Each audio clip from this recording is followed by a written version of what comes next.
За. Бүгдээр нь өглөөний минь төргий. Ингээд манай Market Impulse одоо live маань даваа гарын бүрийн өглөө одоо энэ цагт танд хүрдэг болохоор ингээ анхны дугаараа эхэлж байна. За ямар ч байсан бид дөрв бол өнөөдөр зах зээлийн талаар таймлан ярилцах болно. За ингээд ерөнхийдөө зах зээл дээр бол одоогийн нөхцөлөд бол маш таатай байна тийм ээ.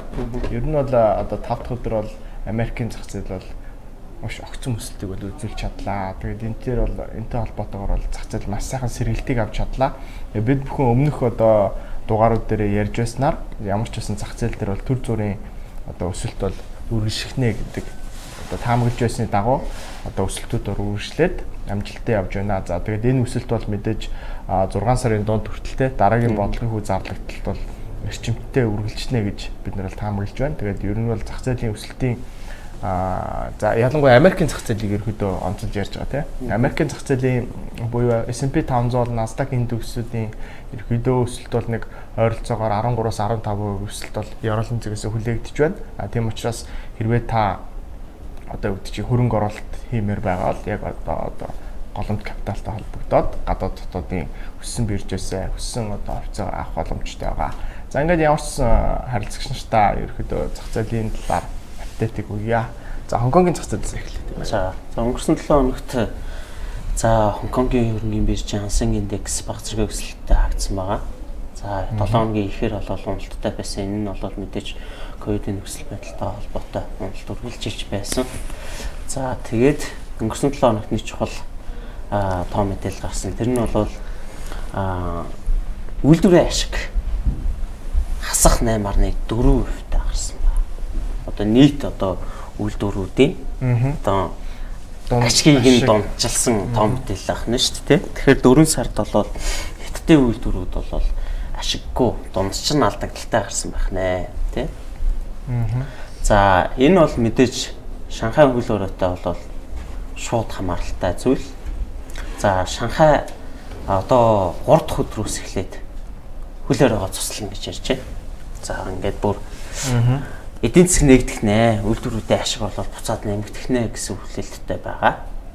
За энэ одоо түрүү хэлсэнчлэн үйлдвэрийн ашиг 8.4% алдагдaltaй гэж байна шүү дээ. Энд одоо Tesla компаниороо авчиж байгаа. За Tesla бол 3 сард 64,000 ширхэг автомашин борлуулсан байна нэ Хятад. Гэсэн чинь 4 сард 1,500 ширхэг автомашин борлуулсан. Бараг автомашин борлуулаа. Тийм байна тий. Тэгээд үйлдвэрээ бол ямар ч гэсэн нээсэн байгаа. За үйлдвэрээ бол одоо хүчин чадлыг нэмэгдүүлээд одоо 2 дахин нэмэгдүүлсэн байгаа. Ямар ч гэсэн ковидын өмнөх түвшин дээр бол очих гээд үзэж байгаа юм лээ. Гэхдээ нийлүүлэлтийн саатлагууд бол байгаа. Одоо өөрсдийнх нь үйлдвэрлэлээс шалтгааллахгүйгээр тий одоо түгээд материалын хомсдолтой байлж гэх юм энэ зүйлс бол байсаар байгаа юм байлээ. За тэгэхээр за Бээжинд муу ялгаагүй ковидын нөхцөл байдал сайжирч байна гэж байна. За ресторан, паб, за тэр фитнес зэргийг бол нээж эхэлсэн. За тэгээ ямар ч гэсэн Хятад бол энэ ковидтой холбоотой за сөргөөр нөлөөлж исэн хүчин зүйл. За ингээд ерөнхийдөө арилж эхэлж байна гэдэг бол хэлэх зүйтэй. Тэгэхээр ямар ч байсан дэлхийд даяараа бол бүгд найрамдагчдад улсаас одоо улсад тавигдсан хөл хорой гайг болж байгаатай шалтгаалаад одоо ерөнхийдөө л дэлхийн одоо нийтээр бол сайхан сэргэлтийг авч эхлэх гэж байна те. За өмнөдөө холбоотойгоор ер нь бол хамгийн сайн сэргэлтийг бас авч болох одоо хувьцаанууд бол мэдээж хятадын хувьцаанууд байгаа шүү дээ. Тэгэхээр одоо Хонконгийн бирж дээр арилжаалагддаг бүгд найрамдагчдад улсын компаниудын хувьцаа бол магадгүй хөрөнгө оруулах хамгийн сайн одоо шийдэл гэж болох юм тийм ээ. За мөн ялгаагүй Америк дээр байгаа бидний мэддэг Apple, Facebook зэрэг компаниуд ч гэсэн бас ерөөдөө өсөлт үзүүлэхээр ингээ хүлээгдэж байгаа. Гэхдээ энэ өсөлт бол цаашаага үргэлжлэл бүх цаг үеийн түүхэндээ таньшаа эвдэхгүй эсвэл төр зүрийн correction байх уу гэдэг нь бол одоогоор бол хараахан тодорхойгүй байгаа. Гэхдээ ямар ч байсан нэг 10-аас 15% өсөлт бол хүлээгдэж байна гэж бид нар харж байгаа. За Америкийн зах зээл дээр. За хөрөнгөний зах зээл бол нэлээд удаан уналттай байсан. Америкийн нэгдсэн улсын одоо горлох индексүүд болох S&P 500, Nasdaq, Dow Jones зэрэг одоо бүгдээрээ уналттай байсан. Гэсэн өнгөрсөн 7 хоногт бүгдээрээ одоо ойролцоогоор 7% өсөлт үзүүлсэн. За тэр утгаараа ингээд хөрөнгөний зах зээлдээ сэргэж гинэ үгүй юу гэд хүмүүс ингээд таамаглаж эхэлж байна. Зарим нь болохоор мэдээ сэргэлтэндээ орж эхэлж байна. Зарим нь магадгүй зүгээр коррекш орж байна гэж бодож байгаа. S&P 500 одоо индекс багтаах компаниудын цэвэр ашигт үзүүлэлтийг авч үзвэл өнгөрсөн жилийнхтэй харьцуулахад 9% өсөлттэй байсан. Энэ нь бол ер нь бол удаан өсөлт гэж тооцогддог. Тэгээд мэдээж энэ одоо өсөлтөнд зах зээл дээр одоо болж байгаа бүх одоо гадны хүчин зүйлс нөлөөлж байгаа. Холбооны нийтийн сангаас болохоор дараагийн 2 уулзалтан дээр бодлогын хөвг одоо 50 хэмжээр дахиж нэмж өсгөн гэж хэлсэн. Тэгээд энэ болохоор мэдээж инфляцийг одоо хяналтанд оруулах зорилготой. Гэхдээ энэ нэргээд эдийн засаг сөргөөр нөлөөлөх боломжтой. Хамгийн сүүлд гарсан одоо дотоодын нийт бүтээгдэхүүний үзүүлэлт нь болохоор өнгөрсөн жилийнхтэй харьцуулахад 1.5%-аар буурсан байсан. Тэгэхээр энэ эдийн засгийн одоо агшилтанд орж байгаа шинж тэмдэг юм. Тэгэл одоо мэдээж ерөөхдөө одоо 6 сараас бонд зарж эхэлнэ. Тэгэн шүү дээ. 6 сараас бондо буцаад зах зээл рүү зараад эхэлчихэ.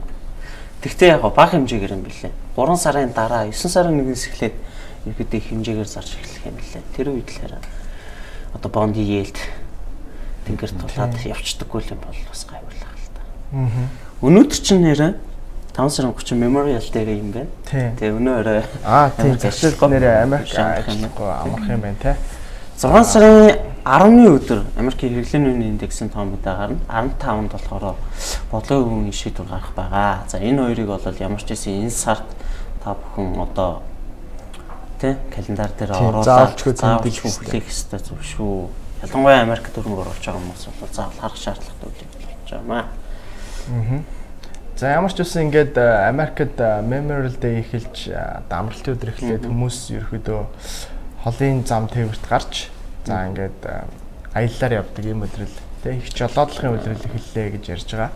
Тэгээд үүнтэй холбоотойгоор бол газрын засгийн үнийн ханш бол өндөр хэвээр байсаар байна. Тэгээд ямар ч үсэн энэ дээр болохоор Европын холбоо за Оросын холбооны улсад тавьж байгаа хоригоо бол ерөөдөө яг эрчимжүүлнэ гэдэг л байр суурь дээр байгаад байна. Хятадууд эдийн засгаа нээж эхлэх. Тийм, хятадууд эдийн засгаа нээж эхлэхээр зөрүүлээд магадгүй Оросууд бол хятадууд руу өгчих санаа бол байгаад байгаа тийм. Тэгж чадах юм бол Европын холбоо руу нэг одоо тэр хоригтой хориггүй л ямар ч өөрөөсдөг бол аваад гарчих болоо гэдэг. Тийм бодолтой байна. За харин дотоодын зах зээл дээр юу болсон талаар Шинжээч Дархан баяр бүгдээр нь танилцуулнаа. За тэгэхээр дотоодын зах зээл дээр өнгөрсөн 7 хоногт ялангуяа хөрөнгөний зах зээл дээр одоо нэгдүгээр улирлын одоо тайлангууд зарлж эхэлсэн. Тухайлбал онцлбол одоо CU буюу одоо Central Express гэж нэрлэдэг байгаа энэ компани тайлан бол зарлагдсан. Тэгээд тухайн компани яг тухайн улирлын байдлаараа хасах одоо 4.3 тэрбум төгрөгийн одоо алдагталтай гарсан.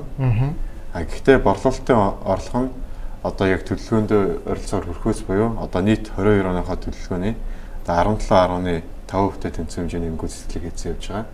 Гэхдээ борлуулалтын орлого нь одоо 22 онд 240 тэрбум хийнэ гэдэг. Мэдээж одоо жил хэрэгжсэн одоо сар явагдсан одоо дэлгүүрийн тоон нэмэгдээд борлуулалтын орлогонд давхар өсөд явагдана. Тэгэхээр ойролцоогоор 17.5%-ийг хийж гинэ гэдэг нь бас боломжийн үзүүлэлт гэж харж байгаа. Мөн одоо хоёрдугаарт бас Монгол банкнаас бас нэгэн мэдээлэл хийсэн. Тэр нь юу байсан бэ гэхээр одоо 2022 онд олон улсын зах зээл дээр ч гэсэн яг IPO гаргаж байгаа энэ компаниудын тоо цөөрөөд байна. Тэ? Одоо тухайлбал одоо компаниуд одоо бонд гаргалаа гэхэд бондынхоо мөнгийг тухайн яг тэр тогтсон хугацаанд санхүүжилтөд татчих чадахгүй. Одоо хугацааг нь одоо сунгаж иж татах юм уу тэ?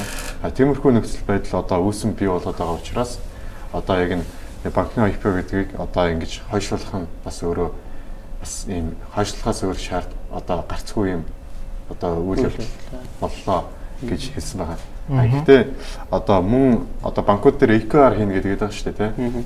Тэрийг бас яаж харж байгаа гэхээр одоо эдийн засаг хүндрэлтэй нөхцөл байдал дээр тухайн банкны одоо тайлан балансыг нь таамаглахад яг төсөөлөл гаргахад ч юм уу тийм ерөөдөө айгүй тодорхойгүй болоод эхэлчихнэ. Тэгэхээр бас EQR хийхэд хүндрэлтэй бас одоо удаашрч болжгүй юм одоо хүчин зүйлүүд харагдж байгаа гэсэн. Гэсэн хэдий ч одоо нөгөө талаас өнгөрсөн 7 хоногт одоо хамгийн одоо гол эдийн засаг нөлөөлөх гол үйл явдал болсон. Одоо гашуун сухбат бом дээр одоо жингэлэг тээврийн одоо терминалыг одоо юу шилжүүлэн ачих одоо терминал гэж бид нэрлэдэг байгаа шүү дээ. Одоо нүүрсээ одоо юу яг хил дээр авчирлаа. Тэгээд дараа нь хятад дээр одоо вагоноосоо өөр вагонд очиад цаашаа дахиж шилжүүллээ те. Энэхүү одоо юу бомбтын одоо шинжилгээний одоо нээлт нь өнгөрсөн 7 хоногт бол болсон. Тэр нь одоо ерөнхий сайдын шин сэргэлтийн бодлого гэсэн одоо үйл ажиллагааны хүрээнд хийж байгаа юм байлаа.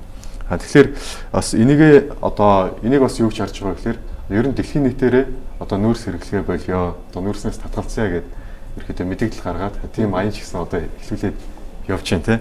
Тэгэхээр яг одоо яг бомбын сэргэлтийн хүрээнд одоо яах ёстой вэ гэхээр одоо яг энэ юу нүүрс яг хэрэгжилж байгаа дээр нь одоо далд уурхаага ашиглалтанд оруулаад нүүрсээ одоо эртгэн гаргаад эдийн засгийн хэрэгжилтэнд оруулсан одоо сайн юм аа гэсэн бодлого хүрээнд л одоо яг эдгээр ажлууд бас явж байгаа юм бэл. Тийм ээ. 7 сард ч одоо гашуун сотын төмөр зам баригдаж дуусах төлөвлөгөөтэй. За тэгээд ямар ч гэсэн бид бүгд бол энэ хүрээд манай лайв маань өндөрлөж байна. Тэгээд бид бүгдийг хүргэсэн. За маркет импульс. За ер нь бол гадаад дотоодын зах зээлийн талаар мэдээлэл маань тань таалагдсан байх гэж найдаж байна. Ингээд бүгдээрээ дараа 7 хоногийн даваа гарагт энэ цагт уулзцгаая. Баярлалаа баяртай. Баярлалаа баяртай.